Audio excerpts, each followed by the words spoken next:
from Advertising Week New York. This is AW360 Live. I'm BJ Smith, and I have Nishat. That's Mehta. right. That's perfect. Right. You are the president of media at IRI. That's right. Tell us a little bit about IRI. Sure. So we are a 40-year-old company. We have spent a lot of time understanding the consumer of consumer packaged goods products. And as a result, we've developed a fairly solid data asset, understanding what consumers actually buy. We work very closely with all the retailers in this space to build up that asset. And over the course of the last few years, we have added to that asset a household identifier associated with all of the purchase behavior that we have. Okay. That allows us to enter the media space with a set of data that's frankly unmatched in the industry in terms of helping CPG companies understand who their consumers are, what they buy, when they buy it, why they buy it. And it's allowed us to play both a role in the targeting of media as well as in the measurement of media, where the measurement needs to take place or the attribution needs to take place through offline activities, a purchase at your local Kroger or your local Target store. Okay. There's when we start talking about data, there's a lot of question going around in the public about ethics and transparency. So what is your stance on transparency, and how does that relate to what's going on at IRI? It's a very fair question. I look at it as, there's a B2C comparison that I think is quite relevant here, which is, I don't think anyone would argue at this point, after having watched what's happened to the music industry, what's likely to be happening to video, that the consumer will get what they want eventually. And I think the same holds true in a B2B model, in that our client, the advertiser, will get what they want. Okay. The advertiser is asking for some very clear things. Help me understand how I reach the people that are most likely to buy my product. Prove to me that you're reaching people that actually want to buy my product rather than any sort of a fraudulent bot or something along those lines. And then prove to me what of my campaign actually worked and what didn't work, and do it in a way that I can trust. The struggle I think we have today is that we're in a world where that transparency does not exist, and as a result, I believe very strongly that we're about to reach a local maximum here. We can't take this industry to the next level until we fix a few things. The advertisers need to understand who they're reaching. We don't do a great job of that in terms of the folks that provide data into the industry. And that's really where we think IRI plays a very strong role.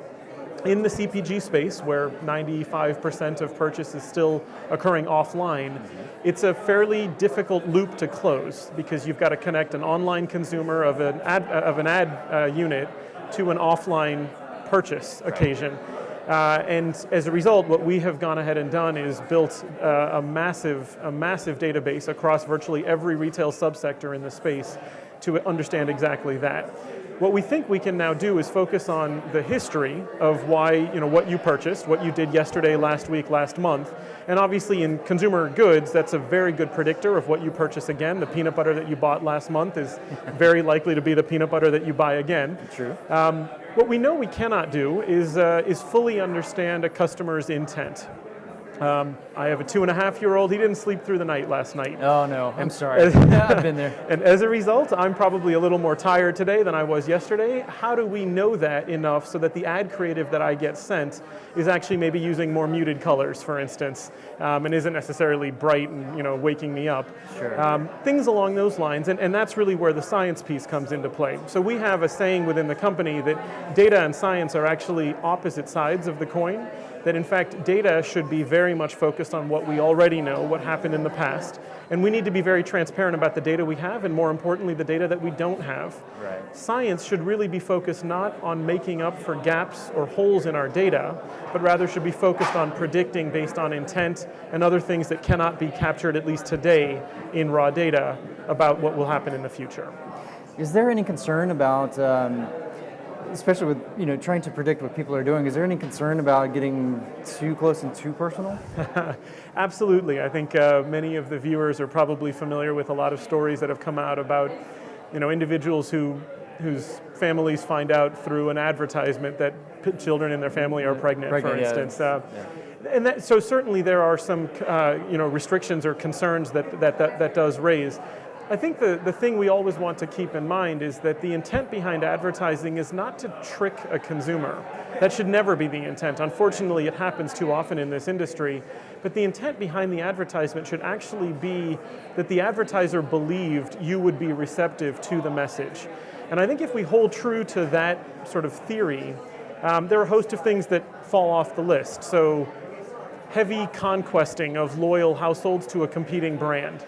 That feels like something that, frankly, while a lot of brands want to do that and believe very strongly that the best effect of an ad campaign is to convert people that are heavily loyal to my competitor, it's not going to happen. Not going to happen through a banner ad. Too. It's going to be much more expensive. And as a result, our focus really is to not just put a series of audiences out there and let the advertiser take their pick, but to rather be a bit more consultative in helping the advertiser understand what is your objective, and therefore what are the audiences that we can provide that best meet that objective.